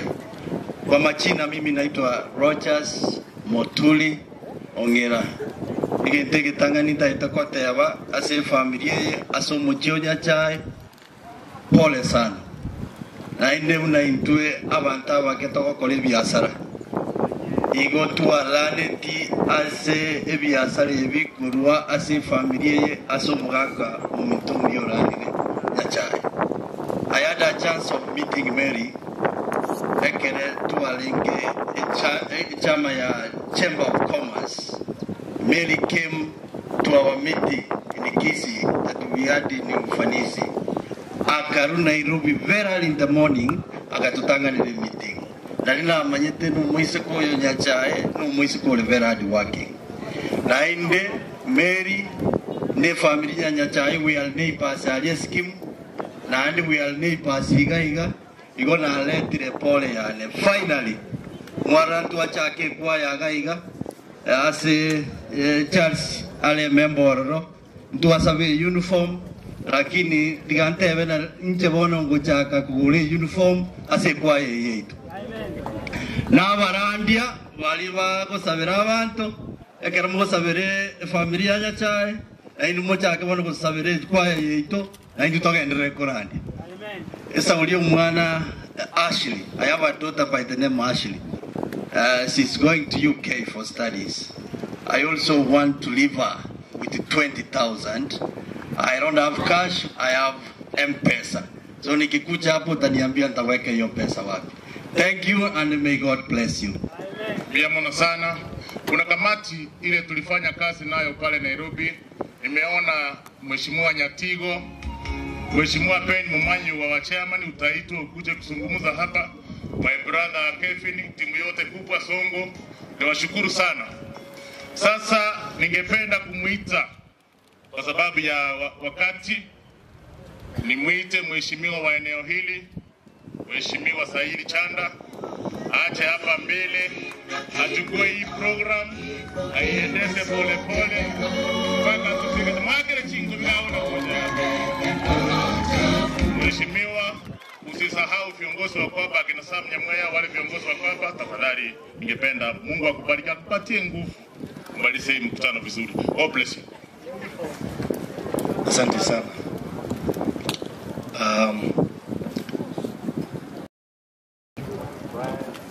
Brian, mama wetu, Mama Grace, my brother Charles and the entire Nyachae family, poleni sana.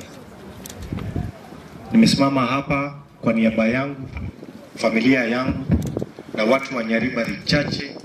Tumekuja kuomboleza na hii familia. Poleni sana sana sana. Mimi sina mengi ya kusema.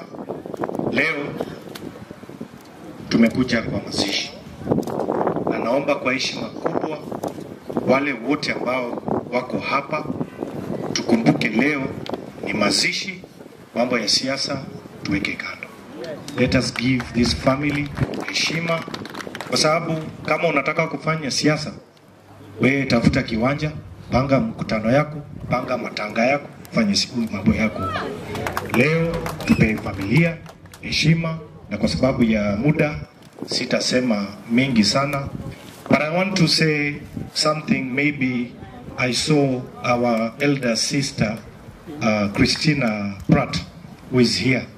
I've heard you very well. Tumekusikiliza, you spoke very well. You spoke about how close you are with the family, and we appreciate that. But I also want to ask you, on behalf of myself as the area member of parliament of this area, that my younger brother Brian, please mshikilie mkono aweze kusonga mbele for the sake of the sister. Your sister, I'm talking about the sister, because Brian is a young man. Kwa hivyo naomba kwa heshima mshikilie huyo ndugu yangu mdogo aweze kusonga mbele, asihangaike hapa. Thank you so much. Na mimi sasa tawachia hapo. Sasa nataka ni muite Mheshimiwa Steve Arika. Sidhani kama kuna MCA yote hapa, maybe Mheshimiwa Arika atasema kwa niaba ya MCA. Kuna Mheshimiwa mwingine MCA hapa? Mheshimiwa Monyenye. Oh, okay. Please come. Jina tu na tuweze kwa sababu ya chinsa. Mheshimiwa Monyenye, karibu. Oh, Mheshimiwa, I didn't see you guys. Please come. Please come. Mheshimiwa Ibrahim, MCA wetu hapa yuko? Ametumana. Boy, please. Mheshimiwa kama. Biamana Mheshimiwa Marita Steve Arika, biamana soja gatoa pole, na ndio Mheshimiwa Ibrahim, na wale ngama mbia, orangeligwa. Na tuwatisitia saa temete, niguetera n'umugaba na Simbarati, abandi bonse babigitoko boko, reconstruction, togoteba, gatugwera machiko n'Mheshimiwa teba, ntogenda magana mange, na inetebe dieteliuko. God is good all the time. Mimi naitwa Peter Moindi, MCA for Kiondu Ward. Nasema pole sana. Asante sana. God is good and all the time. Asiri tango rukumaneno Fanis, a member ya Kisii County Assembly, guwakilisha wangina. Ogo sira wa Mary, it's a challenge to us women. Let us rise above our divisions and fight for our spaces. May God bless you. Nami nimeshukuru sana kwa kutupatia nafasi Mimi ni Shujaa wa Mazingira Lois Okero, kansela wa zamani. Mimi ni yule nilipewa tuzo na Uhuru Kenyatta mara 3. Nasema pole sana, na mimi ndio nilikuwa napanda miti kwa Nyachai, maneno ya landscaping. Mimi ndio nilikuwa napanda na tengeneza mazingira mzuri. Ukiniona Nairobi tafadhali, Christine, mtakuja Nairobi, nilikuwa kwa blue post yenu ya Uhuru Kenyatta, tafadhali munizike mkono. Kwangu ni hapa Suneka Iterio, mliona kwangu vile imetengenezwa kama Paris. Wale mtahitaji kuona mazingira mzuri, tafadhali munitafute. A wonderful scenery in Kenya. Thank you.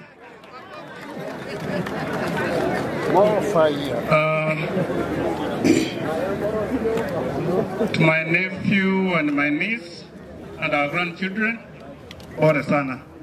Mimi naitwa Henry Ubaya, MCA Gachuba, Nyamira County, and a brother-in-law to Mary. Pole, and thanks for coming to give us condol. God is good all the time. Asa mongino minto marito kare nyomba. So mongino minto Grace. Sabana ba minto Charles. Okono wako konene tu asiri muswati minto ga. Wale mmetoka nje, mimi ni mheshimiwa Wilfred Monyenye Yoge. Mimi ni mheshimiwa wa Kisii Central Ward na Libari Chache constituency. Mzee baba yangu Nyachai ndiye alinifundisha siasa. Kwa hivyo mheshimiwa Chanda, leo si siku ya siasa, itafika tutuangane kwa kiwanja.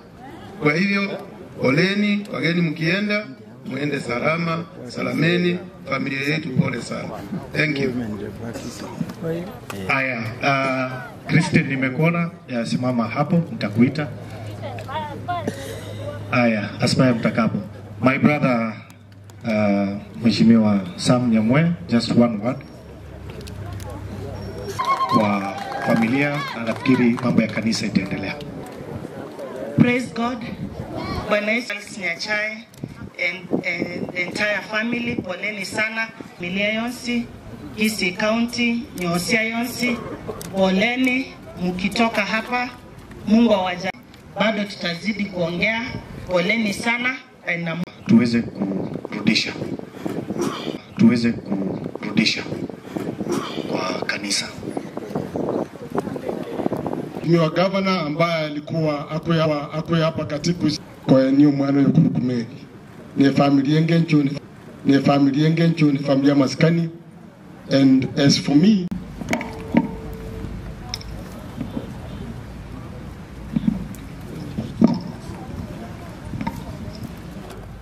Mheshimiwa wote, viongozi wote wako hapa, administration wailewe aki mwara sangu kora dore mbia weira.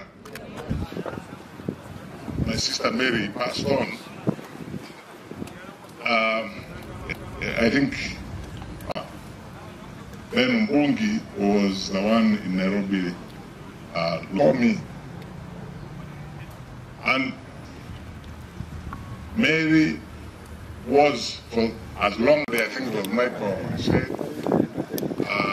Mary, I think it was Michael said. Mary, and in fact, I was told by Carol when we were, and in fact, I was told by Carol when we were doing this thing here, it was or a laptop, going through social media, see who this thing here, it was or a laptop, going through social media, see who has spoken badly of my brother, and respond that told me spoken badly of my brother, and respond that told me the first one. He always told me I look smart, I'm well made up, and most of all, take care. Very beautifully well made up. The only thing, of course, very love wearing high heels. Assurance.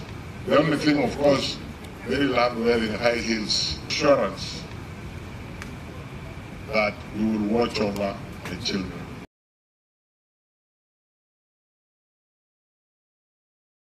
Watu wote in front of our larger family and our friends.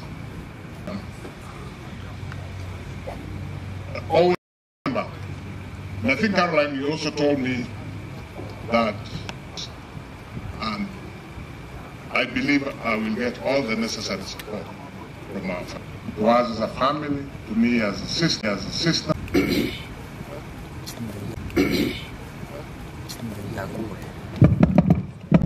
I want to mention Auntie Elizabeth Nyaboke. So, thank you.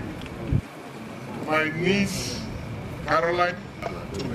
Thank you for everybody who came to the prayer meeting we had at All Saints Cathedral and gave us significant support in order for us to make Steve Isaboke, the leaders from Kisii, the member for Chacheno from Nafet, for Donya Toto, Mheshimiwa Kibageni. I want to acknowledge my brother. I want to acknowledge and encourage us, and we don't take it for granted. We really encourage. In the same vein, I want to acknowledge Honorable Dr. Fred Matiang'i, former Cabinet Secretary, and who is a friend of this family for many years, who came and supported us, and we also don't take that for granted. My senior, Honorable Kim Kung, is he still there? Thank you, Mwesh. Mwesh, naomba nikutume kwa Mheshimiwa Senator Gideon Moi. Patie our heartfelt thanks for the support that he gave us, that ensured that we were able to bring my sister to acknowledge that, and I'll endeavor to seek to talk to him myself, but of course you will get him sooner than me. So mwambie mesema asante sana. Coming here to Kisii,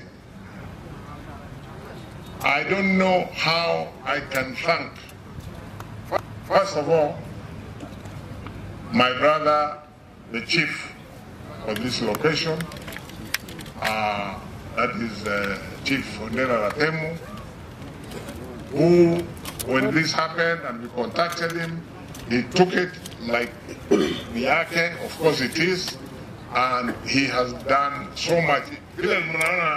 We are here and we are able to have this.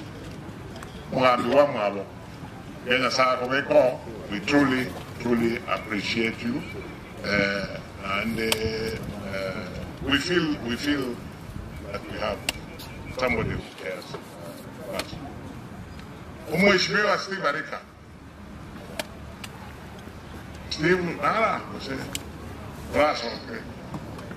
Steve has been an incredible support for us. The logistics on the ground between him and Chief Ondera, they have taken, we are comfortable that Kisii is taken care of. Mheshimiwa, of course, is a long-term friend of our family. I want to thank my friends from the people who have been with me every day. I don't take you people for granted. Thank you for standing and supporting. Kindly, the committee, we were meeting in Nairobi literally every day. Mrs. Elizabeth Kimkung,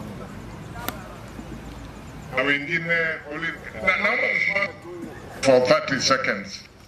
Committee at Nairobi, musimame tu, hakuna, just musimame ni sema asante sana, and all the friends of Caroline and all the friends of Ryan, thank you all.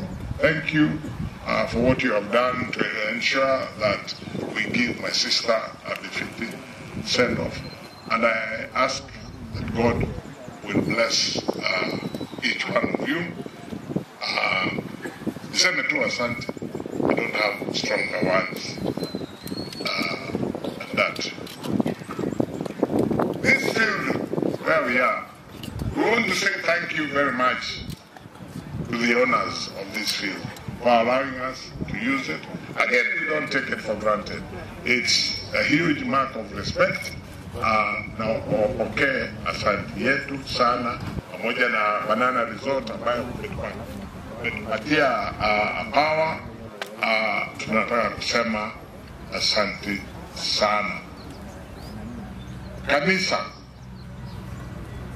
who are going to come here, in Nairobi Church, Pastor, tunasema asante sana. Wewe, between you and Pastor Liz Mangeli, mmekuwa na sisi tangu siku ya kwanza kuendelea tulipoenda All Saints Friday when we had the main service of visited us.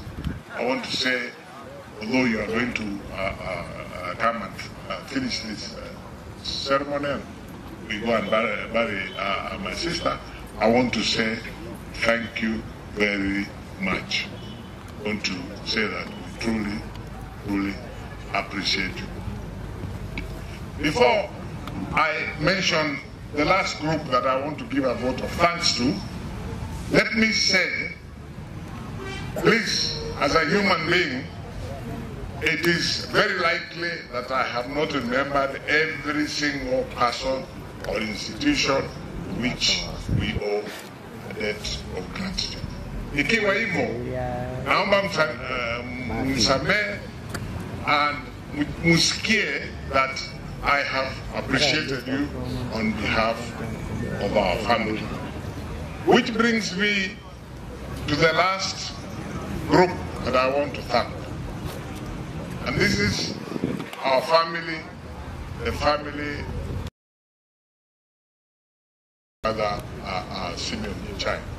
I want to thank all of you for stepping in, for coming together and to as a family. I want to thank the family that we were able to do that. On Grace, I specifically thank you for taking, you know what I'm talking about. I specifically thank you for taking the lead on that, and that we were able to do what was necessary so that we can bring Sister rest. Thank you, Eric. Thank you, Angela. You all understand me. Thank you, Leon. Now, what a familia. Asante sana yale mumefanya so that we were able to progress forward. Nikimalizia